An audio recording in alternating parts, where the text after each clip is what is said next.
पर सदगुरु कबीर का ज्ञान पूरी मानवता को एक करने वाला ज्ञान है। अब पूरी मानवता ही नहीं, पूरी सृष्टि, मानवता में तो सिर्फ इंसान आते हैं, जीवों को भी सदगुरु कबीर ने वही दर्जा दिया है। यही तो सदगुरु कबीर की महानता है।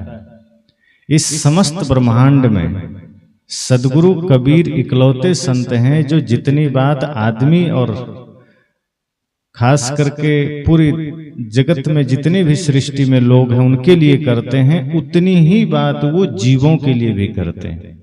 इतना और किसी ने नहीं किया। कोई हिंदू की बात किया, कोई ईसाई की बात किया, कोई मुस्लिम की बात किया, या कोई पूरी मानवता की बात किया, पर सदगुरु कबीर ने जहां जीवों की बात आई, चींटी, बकरी, मुर्गी, मछली, सबके लिए उतनी ही बात उन्होंने किया जैसे कि उनका ही कोई अपना हो। तो ऐसे महानतम ज्ञान, ऐसे महान संत की वाणी और ऐसे महान ज्ञान का पात्र बनने के बाद भी अगर हम एकता का संदेश न दे पाए तो फिर बात बिगड़ जाएगी। और संदेश देना तब होता है जब उस संदेश में हम जीते हैं। हम न जिए तो संदेश भी नहीं दे पाएंगे।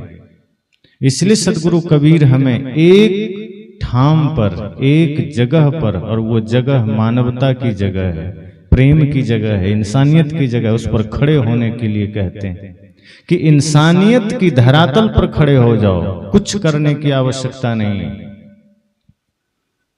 सदगुरु कबीर का द्वार किसी को शाखाओं से नहीं बांधते, पंथों से नहीं बांधते, किसी संप्रदाय से नहीं बांधते, बल्कि उसे स्वतंत्र करते हैं, उसे बिल्कुल अकेला बनाते हैं कि तुम इस धरती पर पंथ मत संप्रदाय से असंग होकर के पूरी मानवता के साथ हो जाओ, पूरी सृष्टि के साथ हो जाओ। क्योंकि किसी के साथ चिपकोगे तो किसी का विरोध भी करोगे, किसी के साथ होगे तो किसी से लड़ोगे भी।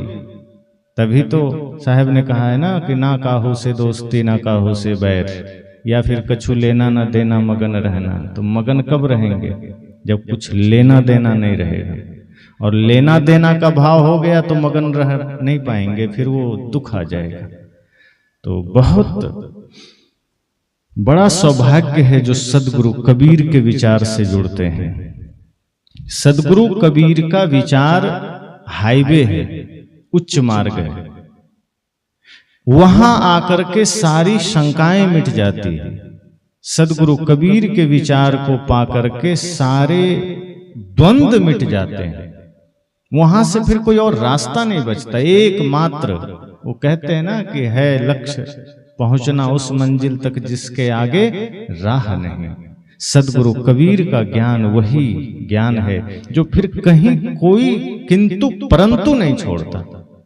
उनका ज्ञान हमें लक्ष्य तक पहुंचाकर छोड़ता है, और जो उनके ज्ञान को पाकर के भी विखंडन में जिए तो फिर दुर्भाग्य है। इसलिए आज धर्म के नाम पर बड़े उपद्रव हो रहे हैं। कहा जाता है कि जितनी लड़ाइयां धर्म के नाम पर हुई है उतना और किसी के नाम पर नहीं हुई।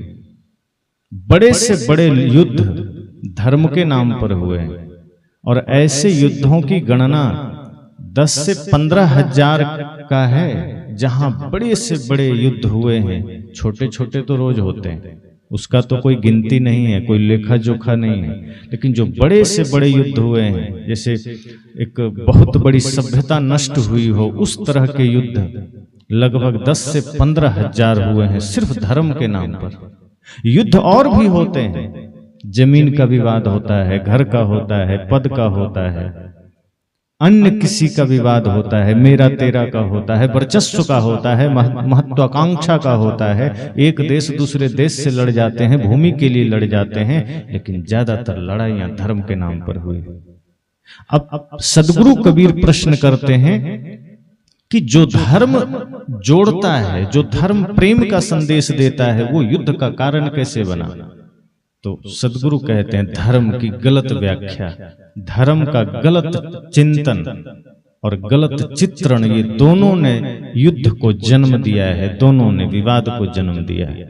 इसलिए हिंदू, मुस्लिम, सिख, ईसाई, जैन, बौद्ध लड़ रहे हैं, कोई एक दूसरे को पसंद नहीं करते। मुसलमान है तो उसे कुरान और अल्लाह के अलावा दूसरा प्रिय नहीं है। वो चाहता है कि पूरी धरती के लोग इस्लाम कबूल कर लें, मुस्लिम बन जाएं, और ईसाई का प्रयास है कि सब लोग ईसाई बन जाएं। और आप देखिए जंगल क्षेत्रों में जहां आदिवासी समाज के लोग रहते हैं, ईसाई का बड़ा प्रचार होता है। गरीब लोगों को पैसे और शिक्षा का लालच दे दे करके, खास करके धन का, उन्हें वो अपने धर्म से जोड़ लेते हैं। धर्म भी नहीं कहना चाहिए, संप्रदाय से जोड़ लेते हैं, क्योंकि धर्म की व्याख्या ही गलत हो गई। तो धर्म के नाम पर बड़े लड़ाइयां चल रही है, बड़े युद्ध चल रहे हैं, और उसी धर्म में आज कई कैटेगरी बन गए। किसी भी चीज को लोग धर्म बोल देते हैं, संप्रदाय को धर्म बोल देते हैं, अपनी कुछ जिम्मेदारियां हैं उसको धर्म बोल देते हैं। सदगुरु कहते हैं जिस दिन धर्म को समझ लोगे, विवाद की समस्या ही खत्म हो जाएगी, विवाद ही नहीं रहेगा। धर्म को न समझने के कारण हम विवादों में हैं, हम समस्याओं में हैं। हमने जिन जिन चीजों को धर्म कहा है वो धर्म नहीं है। अगर हम बात व्यक्तिगत जीवन से करें तो जैसे कहा जाता है ना कि ये माता का धर्म है, ये पिता का धर्म है, ये एक पत्नी का धर्म है, एक पति का धर्म है, ये पुत्र का धर्म है। अब ये शब्द इस्तेमाल तो हम कर देते हैं, पर ये माता, पिता, पुत्र, पत्नी, ये धर्म अलग अलग होता है क्या? जिस धर्म की व्याख्या इतनी विराट हो, वो क्या पत्नी का अलग हो जाएगा, पति का अलग हो जाएगा, कि माँ का अलग हो जाएगा, पिताजी का अलग हो जाएगा, पड़ोसी का अलग हो जाएगा, मित्र का, गुरु का, शिष्य का? वस्तुतः हमने जिम्मेदारियों को, कर्तव्यों को भी धर्म का नाम दे दिया। धर्म उससे भी ऊपर है। जिम्मेदारियां भी जरूरी है, कर्तव्य भी जरूरी है। अगर आप एक पिता हैं तो पिता होने का फर्ज निभाइए, कर्तव्य निभाइए, पर उसे धर्म का नाम नहीं देना। धर्म तो वह है जो सिर्फ आत्मचिंतन की ओर ले जाए, जो सिर्फ समस्त सृष्टि में एक ही राम को देख सके। धर्म तो आपको समस्त विकारों से मुक्त करके अपने आप में लेकर आता है, और इसको हम इन छोटी छोटी चीजों में नहीं बांध सकते कि पत्नी का धर्म, पति का धर्म, पिता का धर्म। ये सारी चीजें कर्तव्यों में आता है। हम व्यक्तिगत व्यवहारिक जीवन में जीते हैं, सामाजिक जीवन में जीते हैं, तो कुछ दायित्व है, कुछ कर्तव्य हैं जो हम सबको करने होते हैं। अगर आप किसी भी देश में जन्म लिए तो पहला कर्तव्य होता है देश के प्रति वफादार होना। फिर आप किसी परिवार में जन्म लिए हैं तो माता पिता के प्रति फर्ज बनता है, कर्तव्य बनता है, उनके प्रति आप जिम्मेदार रहें। अगर आप उसी क्रम में पुत्र हैं तो आपका फर्ज है, एक पिता है तो आपका कर्तव्य है कि क्या करना है, क्या नहीं करना है। वो बड़ी लंबी चौड़ी व्याख्या है पिता का कर्तव्य, मां का कर्तव्य। लेकिन सबसे खास बात है कि क्या हम इसे धर्म कहते हैं, और क्या धर्म इतना सरल है? कई लोग तो कहते हैं बस कर्म करते रहो यही धर्म है। तो क्या कर्म ही धर्म है? ये भी बात बिगड़ जाएगी। फिर तो चोर पहले आगे आ जाएगा कि हम भी कर्म कर रहे हैं, फिर तो हम धर्म पर हैं, क्योंकि कर्म तो वो भी कर रहा है। फिर तो जितने भी कर्म करने वाले हैं उस सब सामने खड़े हो जाएंगे, फिर हमें क्या दोष है, हम भी तो कर्म कर रहे हैं। इसका मतलब यह है कि कुछ भी करना वो धर्म नहीं है, बल्कि धर्म के आलोक में रहकर कुछ करना धर्म होता है। सूरज के बिना दिन नहीं होता है। ऐसा नहीं है कि सूरज ना हो और हम दिन की घोषणा कर दें कि नहीं आज सूरज नहीं उगेगा, फिर भी दिन तो होगा ही। तो ये बिल्कुल बेकार की बात होगी। दिन हो ही जाता है, इसका अर्थ इतना है कि सूर्योदय हुआ है। सूरज के ही प्रकाश में दिन हो सकता है। ऐसा नहीं है कि चंद्रमा के प्रकाश में हम दिन की घोषणा कर दें तो लोग पागल ही तो कहेंगे। कोई रात को 12 बजे उठे कहे कि दिन हो गया, तो जो आदमी सोया है उसे थोड़ा देर के लिए तो लगेगा, हो सकता है हो गया हो। आंख खोलेगा तो कहेगा कौन पागल है, जरा बुलाओ तो। आधी रात को दिन की घोषणा कर रहा है। क्योंकि दिन हो गया, फिर कहने की जरूरत नहीं है कि सूर्योदय हो गया। तो धर्म जब भी हम किसी चीज से जोड़ते हैं, मतलब वो पहले हृदय में आ चुका है, वो पहले हमारे जीवन में आ चुका है, तब वही धर्म हमारे हर रूप में बहता है। जब हृदय में धर्म की स्थापना होती है, गीता में कृष्ण कहते हैं धर्म संस्थापनार्थाय संभवामि युगे युगे। अब वो कौन सा धर्म है? क्या कृष्ण का धर्म अलग है जो वो कह रहे हैं कि धर्म की स्थापना के लिए मैं युगों युगों में आता हूं, जब जब पाप बढ़ता है मैं आता हूं? वो कौन सा धर्म है? वही धर्म है, अलग नहीं है। व्याकरण की दृष्टि से देखें तो ध्री धातु से धर्म शब्द बनता है, और इसका मूल अर्थ है धारण करना। और धारण क्रोध को नहीं करना होता है, धारण झूठ को नहीं, छल को नहीं, कपट को नहीं, सत्य को, सत्य को धारण करना, प्रेम को धारण करना, करुणा को धारण करना, ये धर्म है। और ये जब हृदय में स्थापित हो जाता है, इसकी स्थापना हो जाती है, तो आपके संपूर्ण व्यवहार से फिर कर्तव्य भी सुंदर होंगे, जिम्मेदारियां भी आप ठीक ढंग से निभाएंगे। फिर आप एक एक कर्म आप बढ़िया से करेंगे। जिसके हृदय में धर्म की स्थापना हो गई वो पाप नहीं कर सकता। जिसके हृदय में धर्म की स्थापना हो गई वो व्यक्ति झूठ नहीं बोल सकता, वो विवाद नहीं कर सकता, वो विवाद मिटाता है, विवाद का कारण नहीं बनता। तो ऐसा नहीं है कि कुछ भी करो उसको धर्म का नाम दे दो। कई लोग कहते हैं नहीं, हम तो पारिवारिक जीवन में बढ़िया से जी रहे हैं, नशा नहीं करते हैं, दुर्व्यसन नहीं करते हैं, झूठ भी नहीं बोलते हैं, परिवार का पालन पोषण करते हैं, ईमानदारी से कमाते हैं, गलत कमाई नहीं करते हैं, तो क्या हम धर्म पर नहीं, हम इसको धर्म नहीं कह सकते। आप सिर्फ सामाजिक व्यवस्था के तहत बढ़िया व्यवस्थित जीवन जी रहे हैं, ईमानदारी का जीवन जी रहे हैं। धर्म है निरंतर ऊपर उठना, धर्म है अपने आप में आ जाना, धर्म है परम सत्य को उपलब्ध हो जाना। धर्म इतना भर नहीं है कि आप झूठ नहीं बोलते, धर्म इतना भर नहीं है कि आप मांस नहीं खाते, आप मछली नहीं खाते, आप अंडा नहीं खाते, आप चाय नहीं पीते, ये धर्म थोड़े हो गया। इतनी सी बात को हम धर्म नहीं कह सकते। जो कार्य सिर्फ अपने लिए हो रहा है कि चलो हम किसी का नुकसान नहीं करते। अब इसको अक्सर मैं उदाहरण देता हूं, जैसे मिट्टी है और मिट्टी से आपको घड़ा बनाना है, तो खेत से मिट्टी लाकर डायरेक्ट घड़ा बना पाएंगे? मिट्टी को पहले घड़ा बनाने योग्य तैयार करना पड़ता है, गीला करके उसके एक एक रेसे कंकड़ निकालना पड़ता है, फिर उसको गूंथना पड़ता है।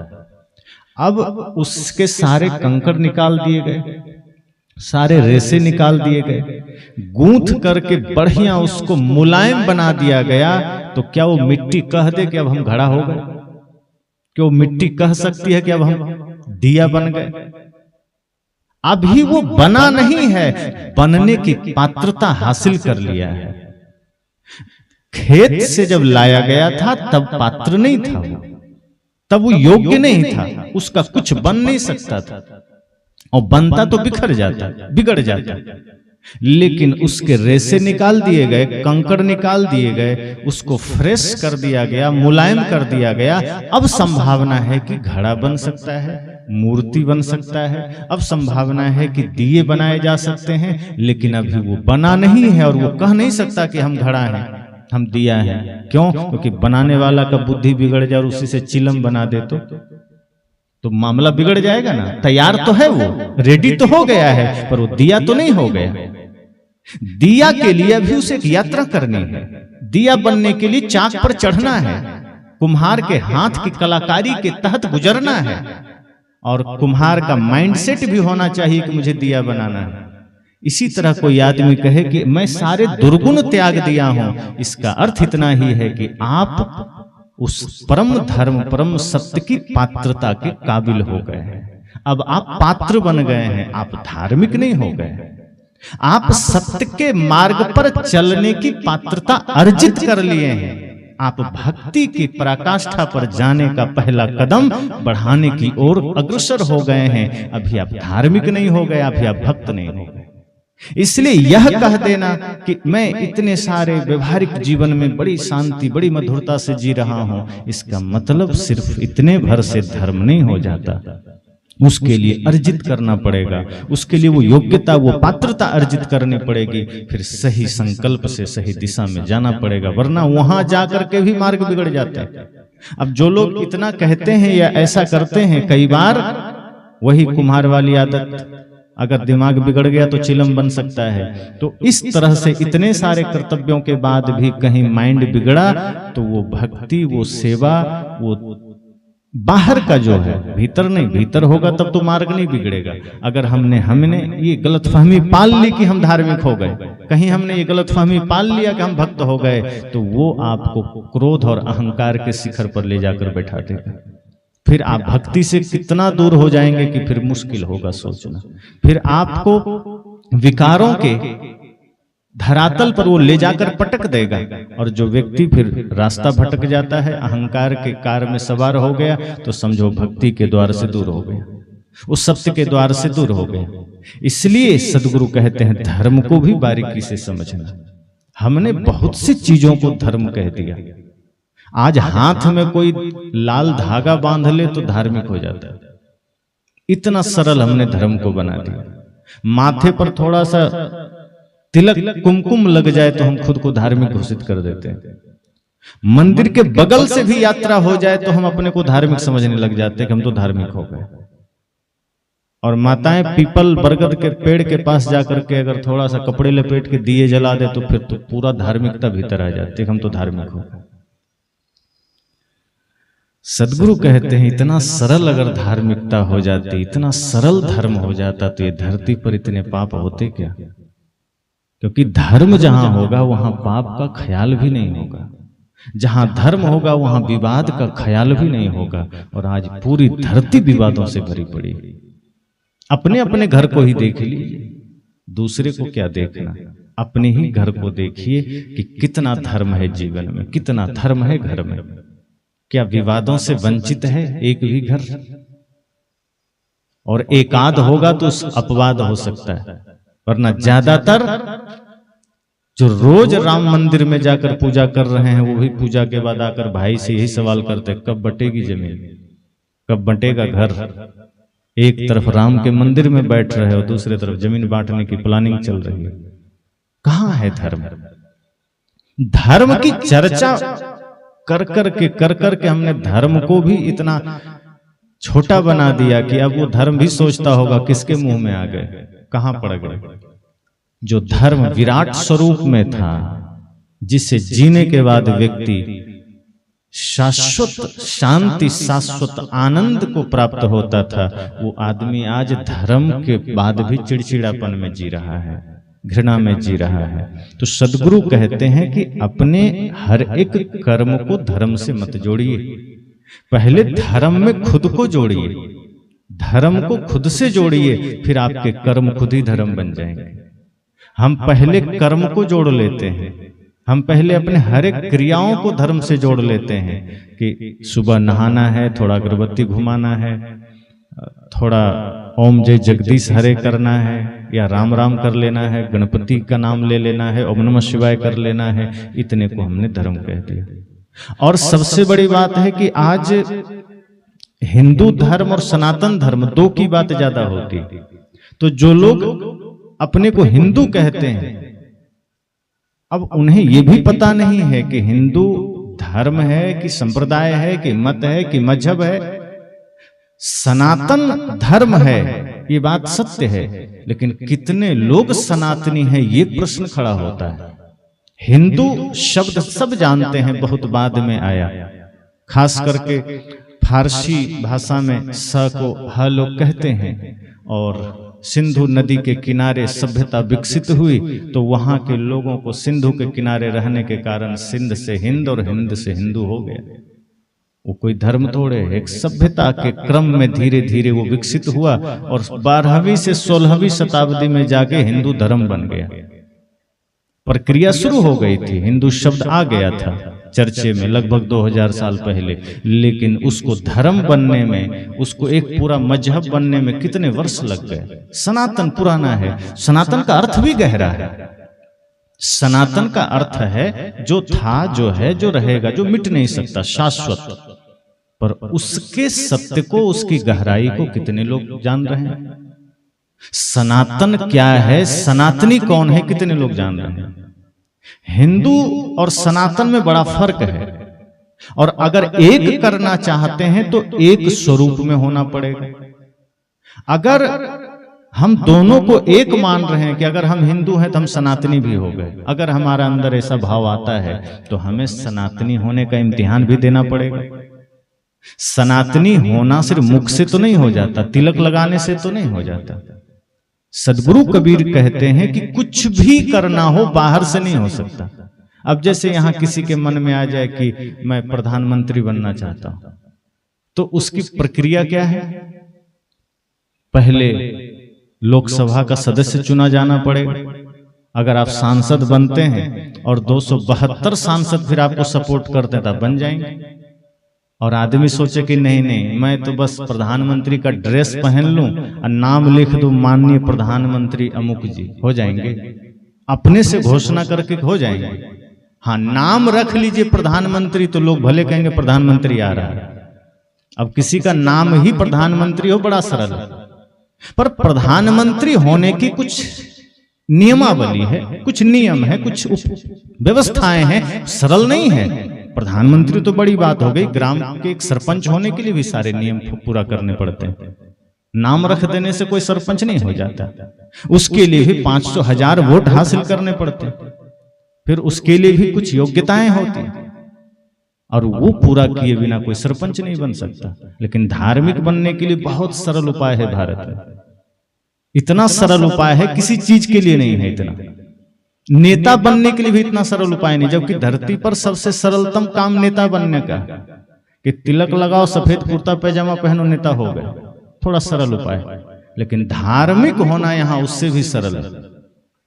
कुंभ मेला शुरू हो तो देख लेना, इतना सरल है धार्मिक होना कि खैनी खाने वाला आदमी जो चूना रगड़ रहा है, तिलक नहीं मिला, चूना ही लगा लिया, तिलक लगा लिया चूना का ही, और 2-4 महीने वो सैलून नहीं गया, दाढ़ी बढ़ गई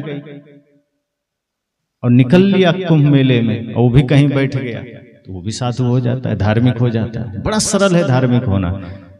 सदगुरु कहते हैं धार्मिक होना, सनातनी होना, इसके नियम को पहले समझिए, जानिए कि क्या किसी मंदिर की यात्रा कर लेना, शाम को दिया जला लेना, सुबह दिया जला लेना, घर में फोटो हमने लगाया वहां थोड़ा सा हाथ जोड़ लेना, जो भी हम करते हैं, उंगली में अंगूठी पहन लेना, या तिलक लगा लेना, या थोड़ा कोई प्रार्थना गा लेना, किसी दिन थोड़ा भूखे रह लेना, कल मैंने चर्चा किया था। आप उनमें से कुछ भी कर रहे हैं और आपको लग रहा है कि हम धार्मिक हो गए, हम सनातनी हैं, हम हिंदू हैं, हम सनातनी इसलिए हम कर रहे हैं। पर जब गहराई में जाएंगे तो ये बाहरी स्वरूप सिर्फ और सिर्फ पाखंड और कर्मकांड में आता है। ये करो तो ठीक, ना करो तो ठीक, पर जो करना चाहिए वो हम करते नहीं हैं। तो सनातन अगर धर्म है, और अगर हम सनातन को शाश्वत मान रहे हैं और है, तो उसका जो अर्थ है वो समझिए कि शाश्वत क्या है। उपनिषद ने आत्मा को शाश्वत कहा है ना, आत्मा वारे द्रष्टव्य श्रोतव्य मंतव्य निधि ध्यासतव्य, कि आत्मा ही सुनने देखने मनन करने योग्य है, इसके बाद कुछ भी नहीं बचता। उपनिषद ने ही आत्मा को ही ब्रह्म भी कहा है, अहं ब्रह्मास्मि प्रज्ञानम ब्रह्म, या अयम आत्मा ब्रह्म तत्वमसि। तो उपनिषद का साफ इशारा है कि आत्मा ही ब्रह्म है, आत्मा ही सत्य है। और पारक सिद्धांत भी जड़ चेतन मानता है कि जड़ और चेतन, चेतन परम सत्ता है जो सबके घट में विराज रहा है, और दूसरी जो सत्ता, दूसरा जो तत्व है वो जड़ तत्व है।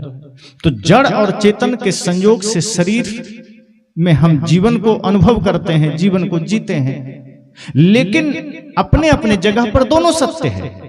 पर जड़ परिवर्तनशील सत्य है, चेतन अपरिवर्तनशील सत्य है। चेतन नित्य है, जड़ परिवर्तित हो रहा है, उसमें क्रिया हो रही है, प्रतिदिन वो बदल रहा है, प्रति क्षण प्रति सेकंड बदल रहा है। इसलिए चेतन को परम सत्य कहा गया। तो उपनिषद कह रहे हैं या श्री कृष्ण गीता में कह रहे हैं कि आत्मा ही परम सत्ता है। उपद्रष्टानुमंता च भर्ता भोक्ता महेश्वर परमात्मेति चाप्युक्ता देहस्मिन् पुरुषः परः। कृष्ण का कथन है कि आत्मा ही परम सत्य है। अब जब यह सिद्ध हो जाता है, और उपनिषद की बात और गीता की इसलिए मैं कर रहा हूं कि हमारे भारतीय दर्शन में या वैश्विक दर्शन में सबसे ऊपर उपनिषद ही है। ये जितने भी बाद के शास्त्र हैं, पुराण, स्मृति, दुनिया भर के ग्रंथ, ये शास्त्र की श्रेणी में आते भी नहीं है। ये पाखंड और कर्मकांड को लेकर खड़े हैं, और ये मानवता के लिए बहुत हितकारी नहीं है। यहां तक कि वेद से भी ऊपर वेदांत है, उपनिषद है, उसका नाम ही वेदांत है। मतलब जहां वेद का भी अंत हो जाए उसके ऊपर खड़ा है उपनिषद। तो उपनिषद ज्ञान को लेकर खड़ा है, वो कर्मकांड का पक्षधर नहीं है, वो पाखंड का पक्षधर नहीं है। वेद में भी कहीं कहीं कर्मकांड की चर्चा है, तो उपनिषद उसका भी खंडन कर देता है। अगर हम ये कहते हैं कि हम सनातनी हैं, हम हिंदू हैं, तो हमारा सर्वमान्य ग्रंथ क्या है? वेद। लेकिन उपनिषद कहता है कि अगर वेद में भी कहीं त्रुटियां हैं तो उसको भी खंडित कर दो। पैमाना क्या रखो? उपनिषद।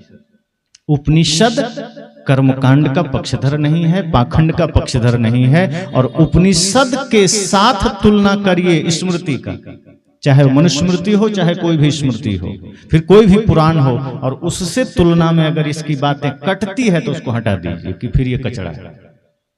तो वेदांत आत्मा को सत्य मानता है, गीता आत्मा को सत्य कह रही है, और सदगुरु कबीर का तो दर्शन ही आत्मा के लिए कि आत्मा ही परम सत्य है। तो सत्य क्या है? आत्मा। अब आत्मा का स्वभाव क्या है? अगर आत्मा सत्य है, मतलब सनातन क्या है? आत्मा। सत्य क्या है? आत्मा। तो सनातन हुआ आत्मा, और आत्मा का स्वभाव क्या है? सत्य, अहिंसा, प्रेम, करुणा। अब जिस व्यक्ति के भीतर सत्य, अहिंसा, प्रेम, करुणा है, वो सनातनी है। सीधा अर्थ है। तो जो व्यक्ति झंडा लेकर खड़ा है कि हम सनातनी हैं, अगर वो अंडा खा रहा है, अगर वो मछली खा रहा है, अगर वो मुर्गा खा रहा है, बकरा खा रहा है, भाई से जमीन का विवाद करके हड़प लिया है जमीन, या बांट लिया, प्यार से ही बांट लिया, हालांकि प्यार से कभी बंटवारा नहीं होता, ये बात गलत है। कोई कहता है ना बड़ा प्यार से बांटा, बंटवारा प्यार से हो ही नहीं सकता। प्यार होगा, बटेगा नहीं। ये बात ही झूठी है। हम लोग को सुना दिया जाता है नहीं नहीं, बड़ी ईमानदारी और बड़े प्यार से बट गया। अरे व्यर्थ की बात है, प्यार से कहीं बटता है? हृदय में पहले ही घृणा आ गई होगी, नफरत आ गया होगा, स्वार्थ आ गया होगा, अहंकार आ गया होगा, घर बटता है। अहंकार आएगा तभी घर बटेगा, प्यार से घर नहीं बटा करता। सदगुरु कहते हैं कि जिसके और जो व्यक्ति अपने को सनातनी कह रहा है, हिंदू कह रहा है, अब जरा उसका अर्थ समझ लो कि आप अपने को सनातनी कहते हो, जीवन कैसा है? छल है, घृणा है, नफरत है, अहंकार है, स्वार्थ है, मांस मछली दुर्व्यसन है, भाई के साथ विवाद है, पत्नी के साथ विवाद है, कुदृष्टि है, अपनी पत्नी के होते कहीं और आंख घूम रही है। अब बताओ कि कहां से सनातनी? सनातनी होने का कुछ तो अर्थ होता है कि तिलक लगाया हो गए सनातनी। सनातनी ही नहीं, मैं तो कहता हूं कबीरपंथी होने का भी कोई तो पैमाना होगा कि माला लिए गले में हो गए कबीरपंथी। इतना सरल कैसे हो गया धर्म? इतना आसान कैसे हो गया धर्म? धर्म कोई वस्तु थोड़े है, उठाया खा लिया या फिर सिर में पहन लिया, गले में पहन लिया। बाहर जो कुछ भी हम धारण करते हैं, ये धर्म का छोटा सा बाहरी स्वरूप का प्रतीक है। कि माला पहना मतलब दूसरे से ये जान लें कि हाँ ये आदमी धर्म से जुड़ा है। इससे ज्यादा माला और कुछ नहीं देता कि माला पहन लिए तो हम एकदम ज्ञान को उपलब्ध हो गए। नहीं, माला आपके बाहरी स्वरूप का एक छोटा सा हिस्सा है कि हाँ ये आदमी धार्मिक होगा। तिलक क्या है? तिलक देखकर ये पता चलता है कि हाँ ये आदमी हिंदू समाज से होगा, या फिर ये आदमी धार्मिकता से जुड़ा है, धर्म से जुड़ा है। और तिलक ने क्या कर दिया? अब तिलक लगा के कोई चिड़िया मार रहा है तो क्या करोगे? उसको धार्मिक कहते हैं। भगवान बुद्ध का सीरियल में देख रहा था, तो उसमें आपने भी अगर जिन्होंने देखा होगा ध्यान दिया होगा कि जब बुद्ध अर्थात सिद्धार्थ जब घर छोड़ते हैं और धीरे धीरे वो निकलते हैं तो कहीं से उनको एक केसरिया भगवा वस्त्र मिल जाता है, पहन लेते हैं, वो जा रहे होते हैं। तो एक पेड़ पर एक सन्यासी बैठा था और हाथ में धनुष बाण लिए था। तो उन्होंने दूर से देखा तो धनुष बाण उनको नहीं दिखा, तो बड़ी जिज्ञासा हुई कि चलो संत मिल गए, जरा इनसे कुछ सीख लें। जिज्ञासु थे, उनको कहीं भी कोई संत दिखे तो बैठ जाते थे। जो सच्चा जिज्ञासु होता है वो कहीं भी मौका मिले छोड़ता नहीं। जब निकट पहुंचे तो देखते धनुष्बाण हाथ में, तो उनको आश्चर्य हुआ कि संत है फिर धनुष्बाण किस लिए? कहा किस लिए? कहा चिड़िया मार रहा हूं। कहा अरे आप संत होकर के चिड़िया मार रहे? कहा मैं संत नहीं हूं। तब कौन हो? कहा मैं बधिक हूं, व्याधा। तब कहा ये वस्त्र इसलिए पहना है कि वस्त्र जब पहन लिया हो तो चिड़िया भाग नहीं रही है, चिड़िया बैठी हुई है, और ये वस्त्र धारण करने के बाद बाण चला करके चिड़िया को मैं मारता हूं, तो चिड़िया डरती नहीं है। सिद्धार्थ को बड़ा झटका लगा। कहा इसका अर्थ तो यही हुआ कि एक छोटा सा जीव को भी पता है कि इस वेश में कभी कोई हिंसा नहीं कर सकता। एक चिड़िया को भी इतना भरोसा है कि जो व्यक्ति भगवा वस्त्र में होगा, श्वेत वस्त्र में होगा, वो कभी भी गलत नहीं कर सकता, वो किसी को मार नहीं सकता, दुख नहीं दे सकता, और तुम उसी वस्त्र को धारण करके गलत कर रहे हो, हिंसा कर रहे हो, तुम सन्यासी का वेश पहनकर। किसी तरह उनको रोका। तब उन्होंने कहा कि देखो कि ये वस्त्र इतना ही करता है कि दूसरे को पता चल जाए कि ये आदमी धार्मिक है, लेकिन भीतर से वो व्याधा है, तो क्या करेगा? चिड़िया की जान ही तो जाएगी। चिड़िया तो भ्रम में रह जाएगी कि आदमी धार्मिक है। चिड़िया के भ्रम को क्या, अब वो भ्रम में है। माता सीता भी भ्रम में थी कि सामने जो आया है वो बड़ा कोई धर्मात्मा ऋषि लगता है, कोई बड़ा ही त्यागी तपस्वी मुनि लगता है, लेकिन भ्रम में क्या हुआ? छली चली गई, क्योंकि वो कोई ऋषि मुनि नहीं था, रावण था। बाहर से तो रावण ने वेश बना लिया था, बढ़िया वेश बनाने में कोई कमी नहीं किया।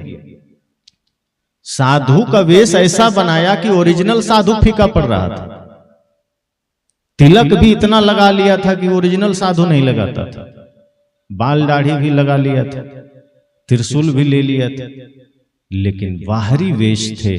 सदगुरु कहते हैं ये बाहरी वेश सनातन की पहचान नहीं है, धर्म की पहचान नहीं है। आपका माला, आपकी कंठी सिर्फ इतना इंगित कर रहा है कि आप धर्म से जुड़े हैं, लेकिन अगर भीतर मन नहीं जुड़ा है तो ये माला क्या कर लेगा? मान लीजिए माला पहन के कोई आदमी शराब पिएगा तो माला क्या करेगा? गिलास फेंक देगी कि नहीं तुम हटाओ, मत पियो।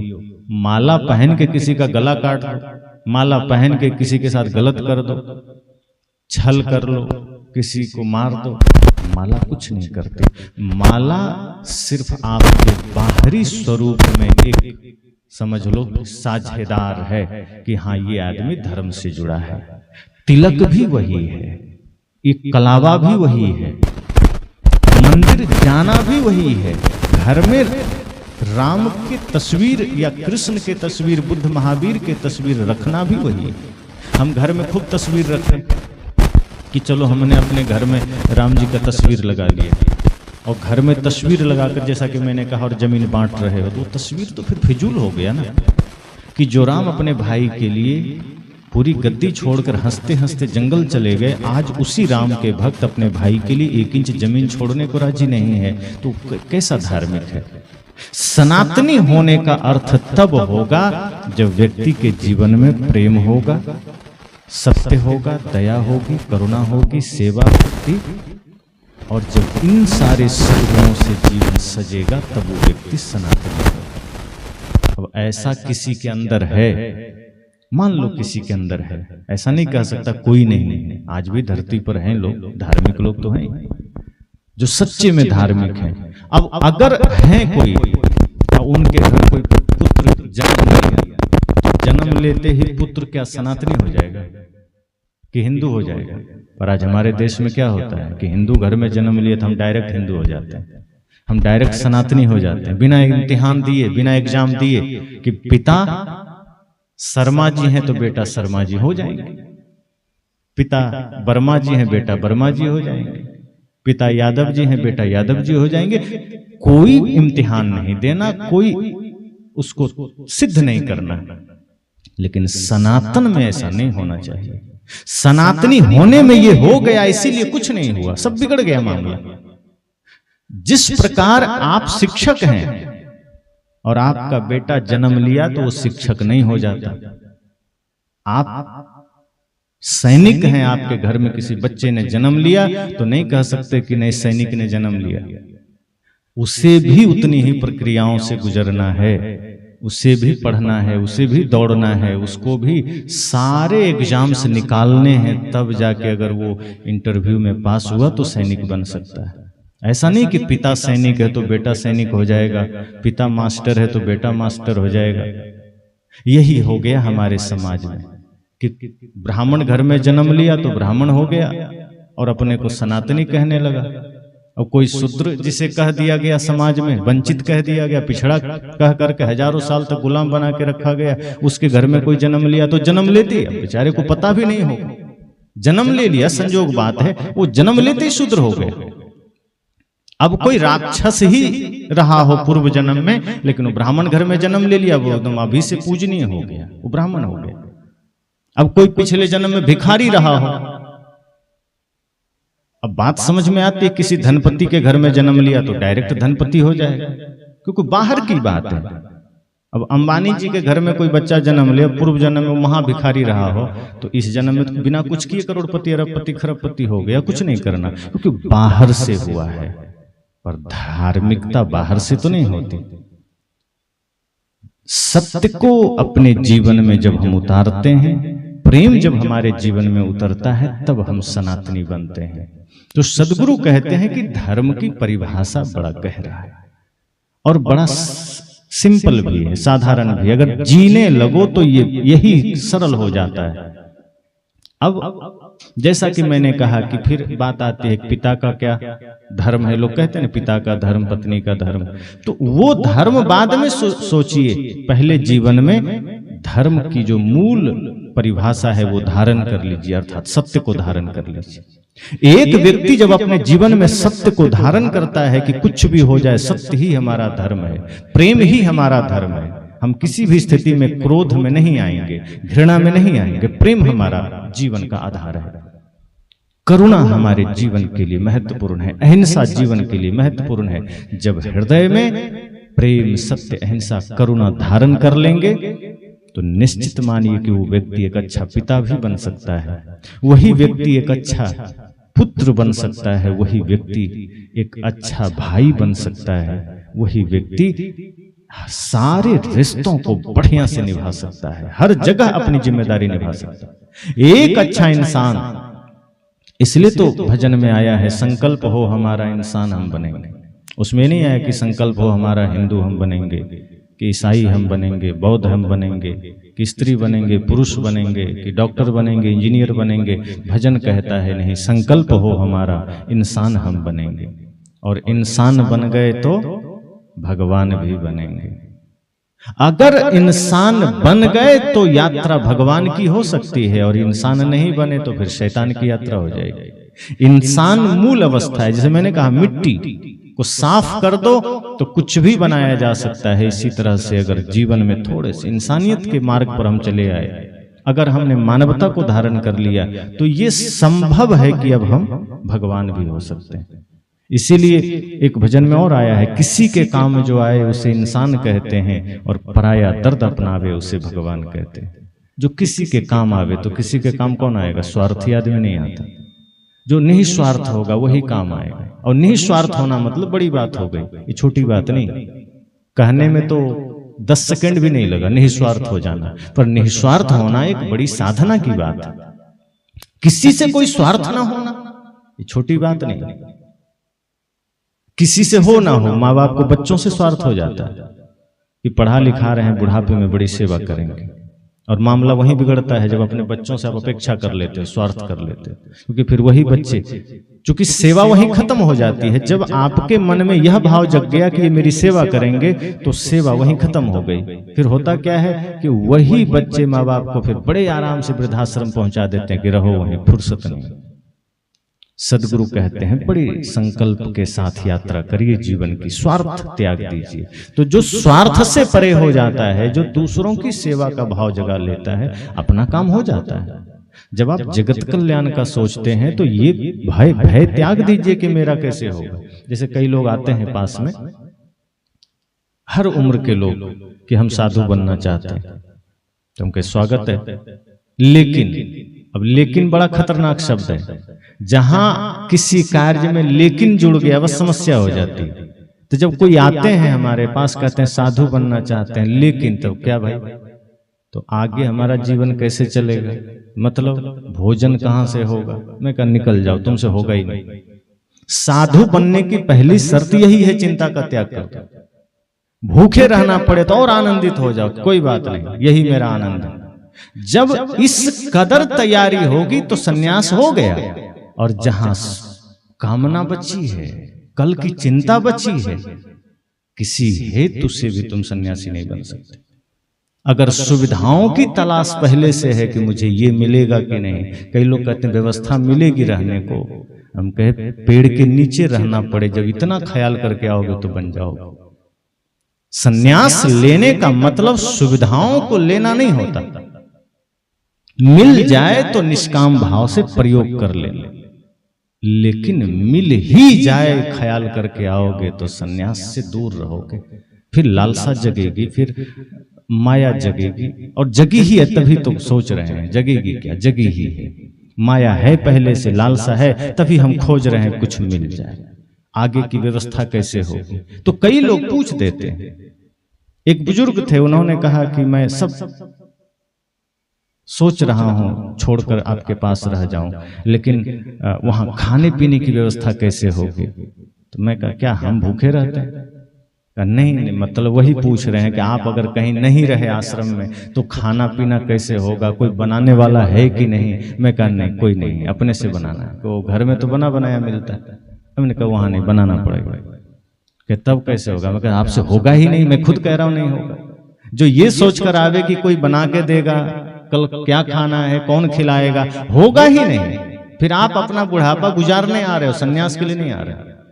अगर सन्यास चाहिए तो आप ये सोच कर आओगे कि नहीं मैं कर लूंगा, मुझे करना है, मुझे आत्म शांति चाहिए, मुझे कल्याण चाहिए, मुझे अकेले जीना पड़े, पहाड़ पर चढ़कर जीना पड़े, 7 दिन 10 दिन भूखे रहना पड़े, मैं रह लूंगा।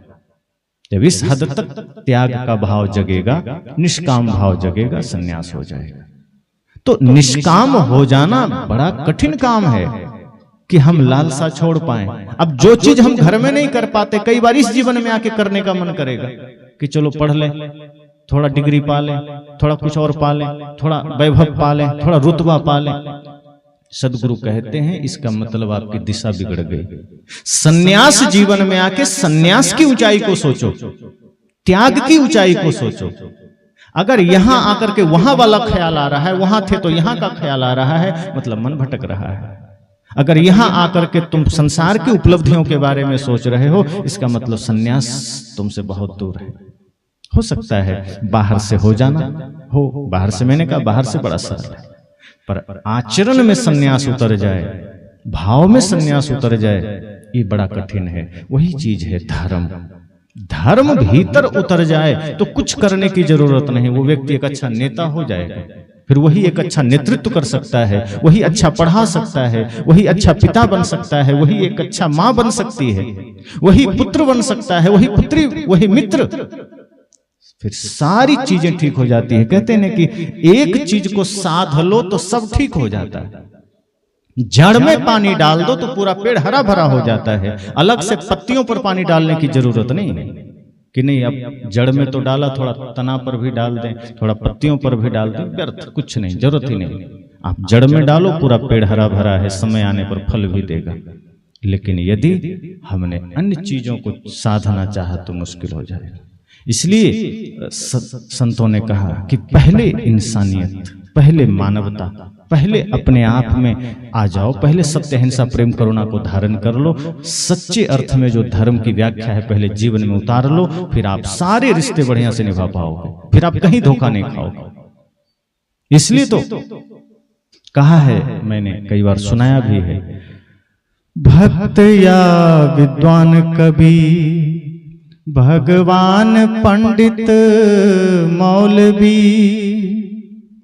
जो भी बनना बाद में, पहले बनो तुम आदमी। आदमी के शहर में मैं ढूंढता हूँ आदमी। आदमी के शहर में ही खो गया है आदमी।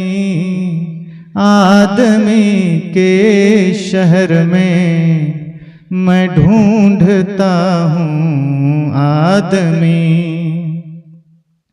आदमी के शहर में आदमी खोज रहा हूं। समस्या यह है कि मिलता नहीं, क्योंकि हिंदू मिलता है, मुस्लिम मिलता है, ईसाई मिलता है, कोई शिक्षक मिला, कोई सैनिक मिला, कोई डॉक्टर मिला, कोई इंजीनियर मिला, कोई ब्राह्मण मिला, कोई क्षत्रिय मिला, कोई वैश्य मिला, पर मुश्किल है कि कोई इंसान मिला, आदमी मिला। सदगुरु कहते हैं मैं आदमी की तलाश में हूं। कहा जाता है ना कि सदगुरु कबीर दोपहर में लालटेन लेके घूम रहे थे। लोगों ने कहा क्या खोज रहे हैं? कहा आदमी खोज रहा हूं। बड़ी गजब की बात है, दोपहर का समय, सूरज सिर पर है और आप लालटेन जना के आदमी खोज रहे हो। मिला नहीं। ये सब आदमी तो कहाँ शकल से तो लग रहा है, पर मानुष केरी खोलड़ी ओढ़े फिरते हैं बैल।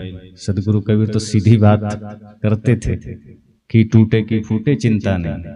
वे कहते थे दिख तो रहे हैं सब मनुष्य हैं शकल से, लेकिन अकल से लगते हैं सब बैल ही हैं। और बैल का भी अपमान होगा, उससे भी नीचे गिर गए। बैल तो फिर भी ठीक है बेचारे, प्रकृति में जीते हैं।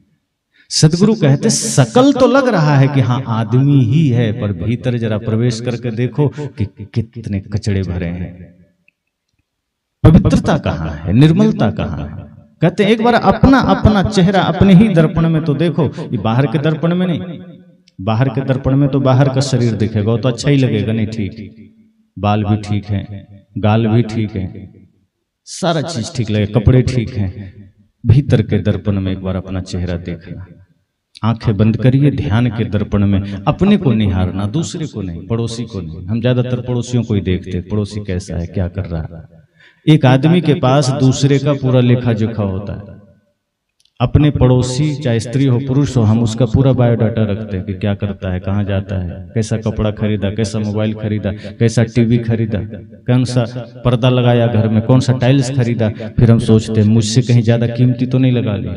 अगर लगा लिया तो टेंशन हो रहा है, अगर हम तो पहले ही लगा लिया अब क्या करे। कोई आएगा तो कहेगा उसके घर में बढ़िया लग गया, तुम्हारे घर में अभी तक छोटा सा लगा। टीवी अगर हमारे घर में छोटी लग गई, उसके यहाँ बड़ी लग गई, वो बुखार दे रहा है कि उसने बड़ी लगा लिया, पहले हम भी रुक गए होते। बहुत सी बातें हम दूसरे का लेखा जोखा करते हैं। सदगुरु कहते अपने मन को देखना ध्यान के दर्पण में। जब मन को देखोगे तो मन के दोष नजर आएंगे, मन के विकार नजर आएंगे। और जब अपना दोष, अपना विकार नजर आएगा तभी आप उसे ठीक कर पाओगे। दूसरे का नजर भी आ गया तो ठीक कर पाएंगे? मान लीजिए दूसरे के घर में कचरा है तो आप ले जाकर झाड़ू लगा देंगे? अपना घर साफ करिए ना। अपनी सफाई से आप दूसरे को प्रेरित कर सकते हैं कि सफाई में रहो। और दूसरे के घर झाड़ू लेके पहुंच जाओ तो कहेगा तुम अपना आंगन तो साफ कर लो, यहाँ आगे यहाँ हम कर लेंगे। हम यही करते हैं, हम दूसरे को वो बुरा है, वो गलत है, वो आदत ठीक नहीं है, उसका आदत ठीक नहीं। क्यों इतना करना? सदगुरु कहते हैं जब भीतर धर्म जगेगा तो सारी समस्याएं मिट जाएगी। फिर आप हर रिश्ते में प्योरिटी ला पाओगे, शुद्धता, पवित्रता ला पाओगे। फिर आपका विवाद ही खत्म हो जाएगा, हर तरह के विवाद खत्म हो जाएंगे। जिस दिन धर्म जागृत हो गया, धर्म प्रकाश के समान है, जब वो हृदय में स्थापित होगा तो सारे अंधकार खत्म हो जाते हैं। फिर आपके जीवन के सारे विकार मिट जाते हैं। सारी समस्याएं मिट जाती है। इसलिए इस गलतफहमी से निकल जाना है कि बाहरी चिन्हों को धारण करने से हम धार्मिक हो जाएंगे। नहीं, हिंदू भी होना है तो हिंदू का अर्थ जो हिंसा से दूर है, घृणा से दूर है, जो सत्य के मार्ग पर चलता है, वो हिंदू है। अगर इन अर्थों में जीवन चल रहा है तो हिंदू कहा जा सकता है। इसी तरह कबीरपंथी हम कहते हैं खुद को, और कबीरपंथी भी अब सांप्रदायिक होता जा रहा है, संप्रदाय का रूप ले रहा है। कई जगह जब मैं कबीरपंथ पर भी बोलता हूं तो कुछ लोग नाराज होते हैं कि कम से कम अपने ही पंथ पर क्यों बोलते हैं। मैं कहता हूं कबीर साहब तो कहते हैं कि अंदर झाड़ू दे के कूड़ा दूर बहाओ, वो नहीं कहते दूसरे के अंदर झाड़ू दे के कूड़ा दूर बहाओ। पहले अगर अपने समाज, अपने घर में कोई त्रुटि हो रही है तो उस पर ना कहोगे। ये कौन सा गणित है भाई? अगर हमारे यहां भी समस्याएं आ रही है तो पहली शर्त है अपने ही सुधार करना। अगर हम अपने भीतर सफाई नहीं करेंगे तो दूसरे के भीतर सफाई कैसे करेंगे? सदगुरु कबीर निर्भीक, निष्पक्ष, निष्काम, निष्कपट थे, तभी उन्होंने सबको कहा और सबने स्वीकारा। अन्यथा 120 वर्ष वो जीवित कैसे रहे? जरा सोचिए, भगवान महावीर के कान में भी कील ठोके गए, सुकरात को जहर दे दिया गया, जीसस को सूली पर लटका दिया गया, मंसूर को सूल पर चढ़ा के मार दिया गया, और कबीर साहब को भी यातनाएं मिली होगी। ऐसा नहीं है कि नहीं मिली होगी, ना मिली होती तो कहते ही नहीं कि सांच कहो तो मारन धावे, झूठे जगपतियाना। वो पद में उन्होंने कह दिया है, इसका मतलब उनको भी झेलना पड़ा, फिर भी 120 साल जिए, क्योंकि बाकी लोगों से ज्यादा डंडा उन्होंने चलाया। मैं तो कहता हूं कबीर साहब उस काल में हुए जब इस्लाम का शासन था धरती पर और पूरा भारत इस्लाममय हो चला था, और जहां उन्होंने जन्म लिया वो भूमि पंडितों की भूमि थी, जहां रग रग में पंडिताई भरी पड़ी थी। और वहां बैठकर कोई लाठी चला रहे हों, पाखंड पर प्रहार कर रहे हों, और हिम्मत नहीं था कि उनके साथ कुछ गलत हो। दिक्कतें आई होगी, स्पष्ट तो नहीं मिलता, लेकिन इतना साहब ने कई जगह कहा है कि सांच कहो तो मारन धावे, झूठे जगपतियां। इसका मतलब यातनाएं मिली होगी, लोगों ने परेशान किया होगा। कभी कभी हम लोग को भी लोग कर देते हैं। जब कई बार कुछ बातें कही जाती है और किसी को खटक जाती है तो फोन मेरे पास भी आ जाता है। एक बार हमने बोला, दर की बात कहो दरवेशा, बादशाह है कौने वेशा, कहाँ कुछ कहाँ करे मुकामा, मैं तो ही पूछो मुसलमाना। सदगुरु कबीर की इस वाणी पर मेरा एक प्रवचन है, आपने भी सुना होगा। लगभग 60 लाख लोगों ने देखा है। पाकिस्तान सरकार ने उसको बंद कर दिया कि यहाँ ये वीडियो नहीं चल सकता। उसी पर मुझे आसाम से फोन आया था कि ये वीडियो हटा लो वरना हम आपको हटा देंगे दुनिया से। मौलवी था कोई। हमने कहा आप अपने मौलवी के साथ आइए, संवाद करिए। अगर संवाद में मैं हार जाऊंगा तो वीडियो भी हट जाएगा, और अगर आप हार जाएंगे तो फिर सदगुरु कबीर के विचार मान लेना। तो ना आया, ना फिर दोबारा फोन आया। तो सदगुरु कबीर का ज्ञान अकाट्य है। कई बार हिंदू संगठनों ने भी फोन किया। किस बात पर? जब मैंने कहा कि आज हमारे समाज में हर चौक हर चौराहे पर मंदिर है, और आज मंदिर जुआ का अड्डा बनता जा रहा है। आज मंदिरों में पूजा प्रार्थनाएं कम होती है, बैठकर जुआ ताश खेले जाते हैं, और उसी मंदिर में कहीं राम जी धनुष बाण लेकर खड़े हैं, कहीं हनुमान जी गदा लेकर खड़े हैं, और उसी मंदिर के आगे कोई बहन बेटी पर कोई कुदृष्टि करता है। हनुमान जी का गदा हिलता नहीं है, राम जी का धनुष बाण खड़कता नहीं है। इस बात पर एक बजरंग वाले फोन कर दिए कि वीडियो हटाइए, हिंदू धर्म का अपमान है। मैं कहा किसी बहन को छेड़ने पर अपमान नहीं होता, लेकिन उस बात को मैं कह रहा हूं तो अपमान हो रहा है। जब किसी के साथ गलत हो रहा है और करने वाले भी अपने ही लोग होते हैं, उस बात को मैं कह रहा हूं तब गलत नहीं है। कितने राम जी परमात्मा है, भगवान है। जब पाप बढ़ता है वह आते हैं। मैंने कहा जब गुरु गोविंद सिंह के 2 बच्चे दीवार में चुनवा दिए गए तब राम जी क्यों नहीं? मैंने कहा जब भगत सिंह को फांसी पर चढ़ा दिया गया तब राम जी क्यों नहीं आए? आना चाहिए था। कह प्रहलाद के लिए आए। मैंने कहा प्रहलाद कौन सा राष्ट्रीय खतरा समस्या से जूझ रहा था भाई? प्रहलाद जी का मामला राष्ट्रीय था कि वैश्विक था? प्रहलाद जी का मामला पारिवारिक था। पिताजी से झगड़ा हुआ था, पिताजी से लड़ाई हुआ था, पिता की बात नहीं मानता था, वो सिर्फ विष्णु जी की पूजा करता था, उतने विष्णु जी आ गए।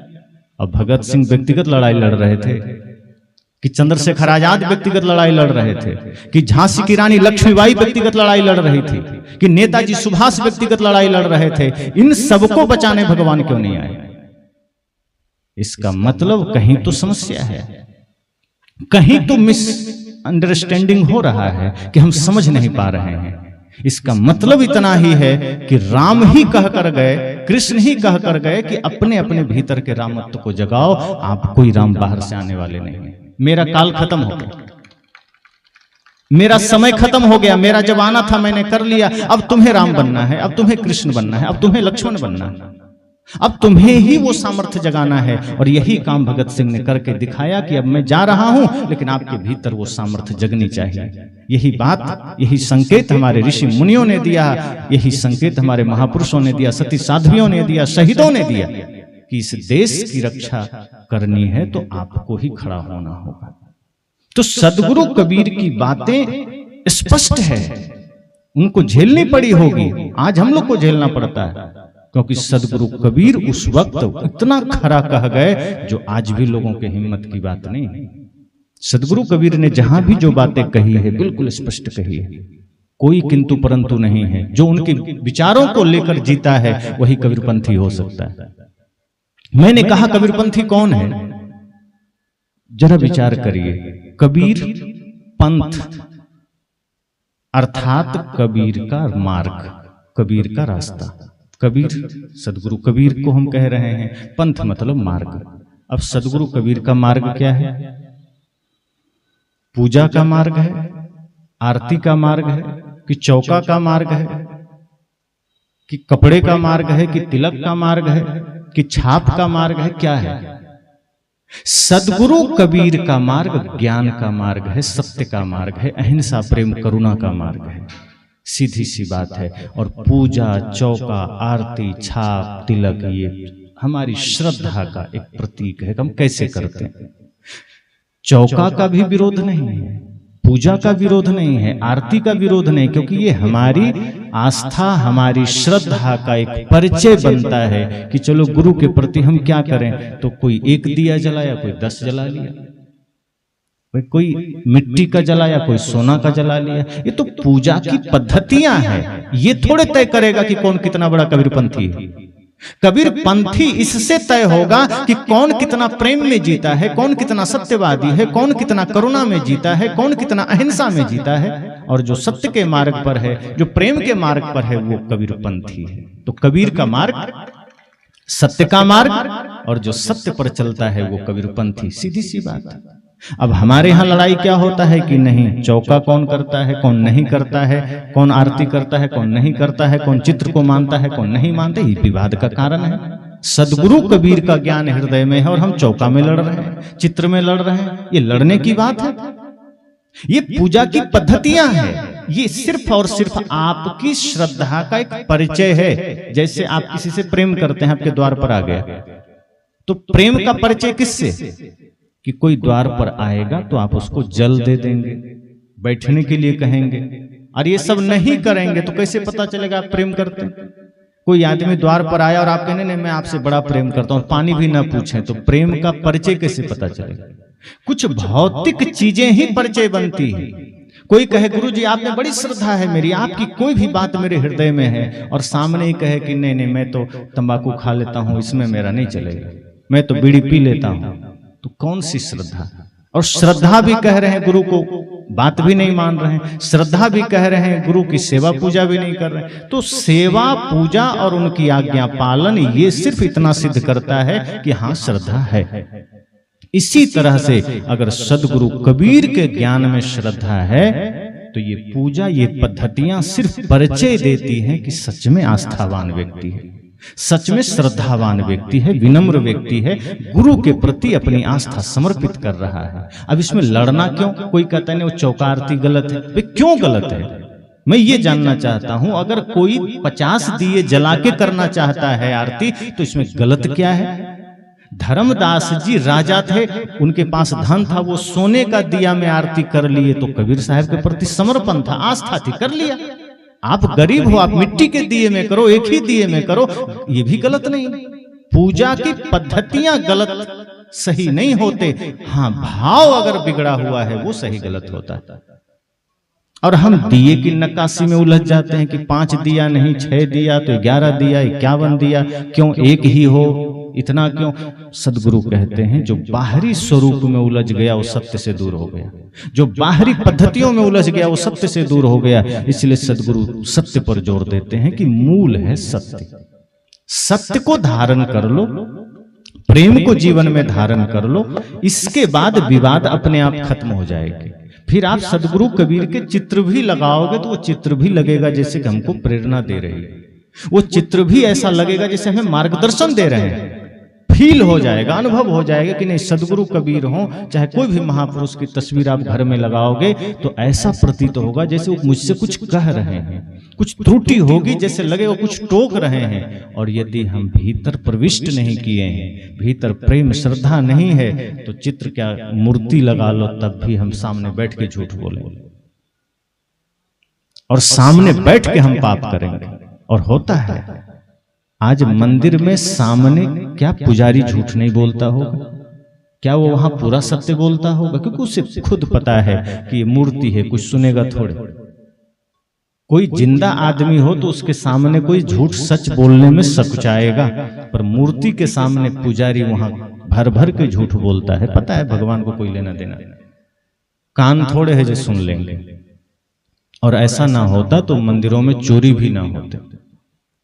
मंदिर में सबसे ज्यादा चोरी होते, क्योंकि चोर को भी पता है, भगवान को क्या पता कि हम उनका मुकुट लेके जा रहे हैं। अगर इतना होश उसको होता कि भगवान को पता चल जाएगा मुकुट चुरा रहा हूं, तो क्या भगवान के आगे चोर की कुछ चलेगी भाई? वो मुकुट उठा पाएगा? तो चोर को भी पता है, पुजारी को भी पता है कि ये प्रतीक मात्र है, ये मूर्ति, ये सच में कोई राम कोई कबीर नहीं बैठे हैं। उनके सामने झूठ बोल दो, सच बोल दो। अब देखो कोई आदमी गुटखा खा के थोड़ा सा कुल्ला किया, अंदर आ गया, तो क्या अगर सच में भगवान वहां होते तो क्या इतना मूड होते कि नहीं जानते गुटखा बाहर खा के धो के आया? ये अंदर अभी आने के लिए धोया है कि बाहर झगड़ा करके, भाई से झगड़ा करके, पत्नी से झगड़ा करके आया है यहाँ माफी मांगने, कुछ प्रसाद चढ़ाने? क्या भगवान इतने भोले हैं कि आपके बाहर के कृत्य को नहीं जानेंगे? और यदि आप ऐसा सोच रहे हैं कि हम मंदिर में जिस रूप में जाएंगे भगवान हमें उतना ही जानेंगे, तो फिर तो आप खुद अपने भगवान को छोटे कर दिए कि नहीं, बाहर तेरा कोई अस्तित्व नहीं है, बाहर तुम जान भी नहीं पाओगे, तुम यही जानोगे, तुम्हारा अस्तित्व मंदिर के भीतर है। तो एक तरफ हम कहते हैं भगवान सर्वशक्तिमान सर्वज्ञ हैं, दूसरी तरफ हमने मंदिर में कैद कर दिया कि यहाँ जो मैं आऊंगा वही तुम जानोगे, बाहर तुम नहीं जानोगे। बाहर नहीं जानोगे मतलब तुम यहीं सीमित हो, बाहर तेरा कोई अस्तित्व नहीं। पर अगर भगवान सर्वज्ञ है तो सब जगह देख सकते हैं। इसलिए सदगुरु कबीर कहते हैं कि कुछ भी बनना हो तो पहले ये देखना कि अगर राम के मार्ग पर चल रहे हो तो राम का आदर्श उनका मार्ग है, राम की मर्यादा उनका मार्ग है, चित्र उनका मार्ग नहीं है। वो चित्र इसलिए बन जाते हैं क्योंकि चरित्र विराट है। चरित्र जिनका महान है उनके चित्र बनते हैं, और चित्र पूजा के लिए नहीं प्रेरणा के लिए होते हैं। फिर भी मैं कहता हूं ठीक है, अगर चित्र के प्रति आस्था है, आपने वहां धूप रख ही दिया, कोई बात नहीं, कोई हिंसा नहीं है, अच्छी बात है। पर अगर उस चित्र का कोई चरित्र नहीं जुड़ा आपके चरित्र से, तो वो चित्र रखना व्यर्थ ही है। फिर ये समझना कि आपने कागज से ज्यादा कुछ नहीं रखा है, फिर ये समझना कि आपने पत्थर से ज्यादा कुछ नहीं रखा। अगर उनके चरित्र से, उनके आचरण से अपना आचरण जुड़ पाया तो नहीं भी चित्र है तो आपके हर रग रग में उनका चित्र समाहित होगा। और अगर चित्र रख के भी चरित्र ना बदला तो वो चित्र कागज के टुकड़े से ज्यादा कुछ भी नहीं है। तो सदगुरु कबीर कहते हैं कि जो सत्य के मार्ग पर चलता है वो कबीर पंथ, और कबीर पंथ ही को जान लिया। अब सदगुरु कबीर ने कहीं स्पष्ट ऐसा नहीं कहा है, लेकिन उनकी भावना जो अन्य लोगों के लिए थी वही हम कर सकते हैं कि सदगुरु कबीर सत्य की बात करते हैं, वो प्रेम की बात करते हैं। वो तो ये भी कहते हैं कि पोथी पढ़े पढ़े जगुआ पंडित भयानक हो। वो तो कहते हैं कितनी भी पोथियां पढ़ लो पंडित ना हो पाओगे। पंडित भी होना है तो प्रेम जानना पड़ेगा, प्रेम पढ़ना पड़ेगा, और यदि तुमने प्रेम को जाना है तो तुम पंडित हो गए। और हम प्रेम ही छोड़कर बाकी सब घृणा जान लेते हैं, नफरत जान लेते हैं, क्रोध जान लेते हैं, प्रेम जीवन भर नहीं जानते। तो सदगुरु कबीर का मार्ग प्रेम का मार्ग, सत्य का मार्ग, और जो उस पर चलता है वो कबीरपंथी है।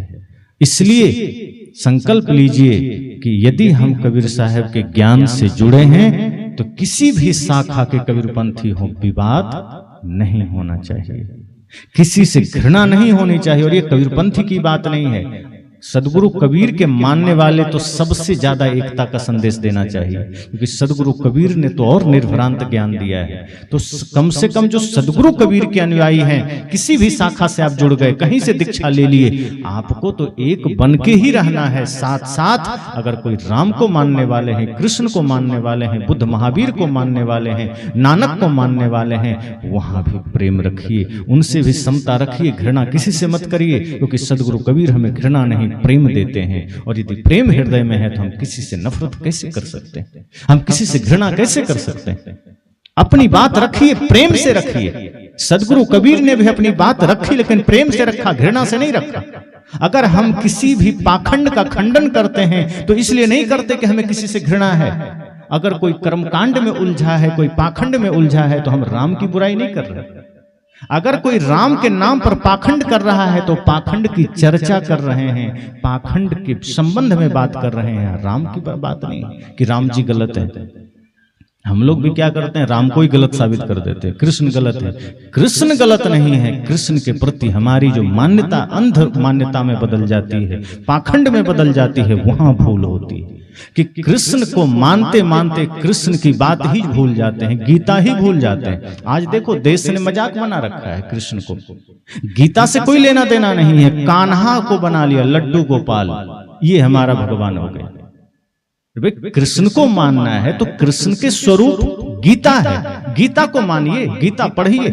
ये लड्डू गोपाल पता नहीं कहां से आ गए। अब आदमी सोते जागते उठते बैठते लड्डू गोपाल, डोलची में लटकाए ट्रेन में घूम रहे हैं लड्डू गोपाल, अब मिलना कुछ नहीं।